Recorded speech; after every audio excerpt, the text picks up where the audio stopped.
Iran ও ইসরায়েলের মধ্যকার সংঘাতের ইতি ঘোষণা দিয়ে যেন মহাঝামেলায় পড়েছেন মার্কিন প্রেসিডেন্ট ডোনাল্ড ট্রাম্প। ঐতিহাসিকভাবে দখলদার ইসরায়েল যুদ্ধবিরতির শর্ত ভাঙ্গায় এগিয়ে। তারাই এবার যুদ্ধবিরতির ৩ ঘণ্টা না যেতেই শর্ত ভাঙ্গার অভিযোগ এনে ইরানকে কড়া জবাব দেওয়ার হুঁশিয়ারি দিয়ে যাচ্ছে। দখলদার ইসরায়েলের এমন ব্যবহারে আর মেজাজ ধরে রাখতে পারলেন না ট্রাম্প। পরম মিত্র ইসরায়েলকে কঠোর ভাষায় সতর্ক করে দিলেন মার্কিন প্রেসিডেন্ট। বললেন, নিজেদের পাইলটদের ঘরে ফেরাও।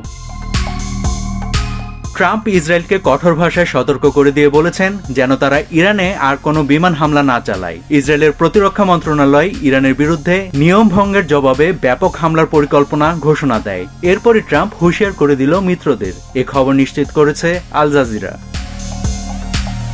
ট্রুথ সোশ্যালে ট্রাম্প লিখেছেন, ইসরায়েল আর বোমা ফেলো না, ফেললে তা বড় ধরনের চুক্তিভঙ্গ হবে। তোমাদের পাইলটদের এখনই ফিরিয়ে আনো। এর আগে ইসরায়েল দাবি করেছে ইরান যুদ্ধবিরতি ভেঙেছে। এর জবাবে নতুন করে তীব্র প্রতিশোধমূলক হামলা চালাতে চায় দেশটি। তবে ট্রাম্পের বার্তা স্পষ্ট, আর হামলা হলে তা যুদ্ধবিরতির মারাত্মক লঙ্ঘন বলে বিবেচিত হবে। এদিকে হোয়াইট হাউসের পক্ষ থেকে প্রেস সেক্রেটারি ইতিমধ্যে জানিয়েছেন যুক্তরাষ্ট্র যুদ্ধ চাইছে না এবং ইরানের বিপক্ষে আর কোনো সামরিক পদক্ষেপকে অপ্রয়োজনীয় উস্কানি হিসেবে বিবেচনা করা হবে। এদিকে যুদ্ধবিরতির পর ইরান এমন কোনো হামলা চালানোর অভিযোগ সরাসরি প্রত্যাখ্যান করেছে। নাভিদ হাসান, সোনালী নিউজ।